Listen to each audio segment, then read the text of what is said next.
Why? Because the IMF cannot answer that question. The Federal Reserve Bank of the United States cannot answer that question. Why have you prohibited the link between money and gold? Here is a letter written by Congressman Ron Paul, who is a candidate for the present presidential elections in the United States, regarding Article 4, Section 2B of the International Monetary Fund's Articles of Agreement. As you may be aware, this language prohibits countries who are members of the IMF from linking their currency to gold. Thus, the IMF is forbidding countries suffering from an erratic monetary policy from adopting the most effective means of stabilizing their currency. This policy could delay a country's recovery from an economic crisis and retard economic growth, thus furthering economic and political instability.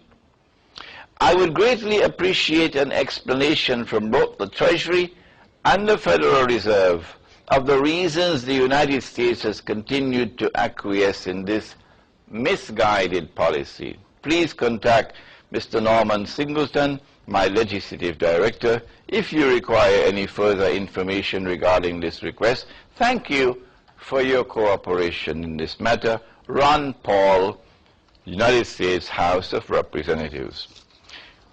Ron Paul has been waiting 5 years for a reply. They will not answer. Why?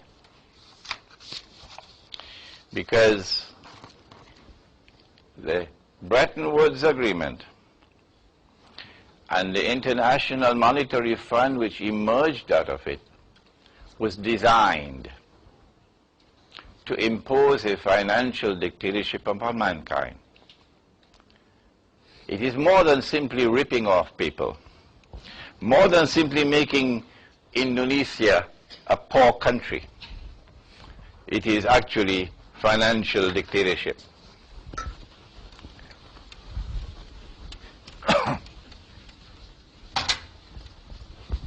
When you have paper money with no intrinsic value, then you can modify and manipulate the value of the paper. Something called, I don't know if you've heard the term devaluation. Familiar with that? Devaluation. The Quran in 3 places has prohibited diminishing the value of people's wealth, property, services, goods. Allah says, وَلَا تَبْخَسُوا النَّاسَ أَشْيَاءَهُمْ. Do not diminish, make little the value of people's property, wealth, etc. وَلَا تَبْخَسُوا النَّاسَ أَشْيَاءَهُمْ. Okay. In April 1933, President Roosevelt of the United States, the Federal Reserve Bank has just been established in the United States, and it is a private institution, not a public institution. And in April of 1933, the US government enacts legislation prohibiting Americans, residents, from keeping gold money, gold coins, gold bullion. You can keep your jewelry. So gold is demonetized. Gold is no longer allowed as legal tender. If you're caught with gold after a certain date, then we're going to put you in jail for 6 months and fine you $10,000. So the American people rushed to exchange their gold for US dollars at 20 US dollars for 1 ounce of gold. Those who had some idea of the scam that was coming, the smart ones, like the ones who didn't go to work on 9/11, no?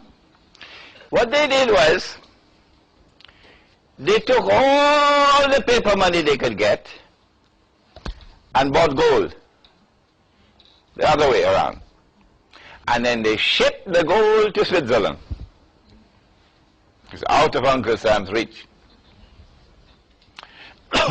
After all the American people had exchanged their gold for US dollars, then in January of 1934, President Roosevelt removed the law, rescinded the law, remonetized gold. You're allowed now to keep your gold. However, we have devalued the dollar. The dollar is no longer 20 for 1 ounce. It is now devalued to $35 for 1 ounce. He should have been sent to jail for 35 years for what he's done now. So the American people rush back to buy back their gold. When they bought back